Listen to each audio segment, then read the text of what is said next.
Hello guys, അപ്പോൾ ഞാൻ ഇന്ന് ഫുഡ് കഴിക്കാൻ പോയത് സിലോൺ ബേക്കേഴ്സിലാണ്. ഫസ്റ്റ് ആയിട്ട് ഓർഡർ ചെയ്ത് ഈ ഒരു ചിക്കൻ മാച്ചോ സൂപ്പാണ്. ഞാൻ എവിടെ പോലും ചിക്കൻ മാച്ചോ സൂപ്പാണ് ആദ്യം ഓർഡർ ചെയ്യുന്നത്.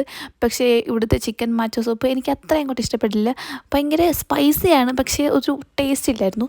പിന്നെ നമ്മൾ ഓർഡർ ചെയ്തത് ഈ ഒരു ഗ്രിൽഡ് ഫിഷാണ്. ഇത് അടിപൊളിയായിരുന്നു കേട്ടോ, ഭയങ്കരമായിട്ട് ഇഷ്ടപ്പെട്ടു. പിന്നെ ഓർഡർ ചെയ്തത് ഈ ഒരു ബിരിയാണിയാണ്. ആസ് യൂഷ്വൽ സിലോണിലെ ബിരിയാണി ഭയങ്കര ഫേമസ് ആണ്. പിന്നെ ഓർഡർ ചെയ്തത് ഈ ഒരു ചില്ലി ബീഫാണ്. ഇത് അടിപൊളിയായിട്ട് ഒരു രക്ഷയില്ല, മസ്റ്റ് ആയിട്ടുള്ളൊരു സാധനമാണ്. എനിക്ക് ഭയങ്കര ഇഷ്ടപ്പെട്ടു. ബീഫ് ചെറുതായിട്ട് കട്ട് ചെയ്തിട്ട് ഫ്രൈ ചെയ്തൊരു സാധനമായിരുന്നു. പിന്നെ ഓർഡർ ചെയ്ത് ഈ ഒരു അൽഫാമാണ്. അൽഫാം വിത്ത് പൊറോട്ട ആണ് ഓർഡർ ചെയ്തത്. ഇതൊരു രക്ഷയില്ലായിരുന്നു കേട്ടോ, മസ്റ്റ് ട്രൈ ആയിട്ടുള്ള സാധനമാണ് ഇവിടുത്തെ അൽഫാം. ഇതിന് ചിക്കൻ എന്ന് പറഞ്ഞാൽ ഭയങ്കര ജ്യൂസി ആയിട്ടുള്ളൊരു ചിക്കനായിട്ട്, കാരണം കാണുമ്പോൾ തന്നെ നിങ്ങൾക്ക് അറിയാൻ പറ്റും. ഭയങ്കര ടേസ്റ്റും ഉണ്ടായിരുന്നു. എനിക്കത് ഭയങ്കരമായിട്ട് ഇഷ്ടപ്പെട്ടു. പിന്നെ ഞാൻ ഒരു ചില്ലി ചിക്കൻ ആണ് ഇത് ഓർഡർ ചെയ്ത്. ഇത് നോർമലായിരുന്നു. പിന്നെ ഒരു ഫ്രഷ് ലൈമോടെ കഴിച്ച് ഫിനിഷായി.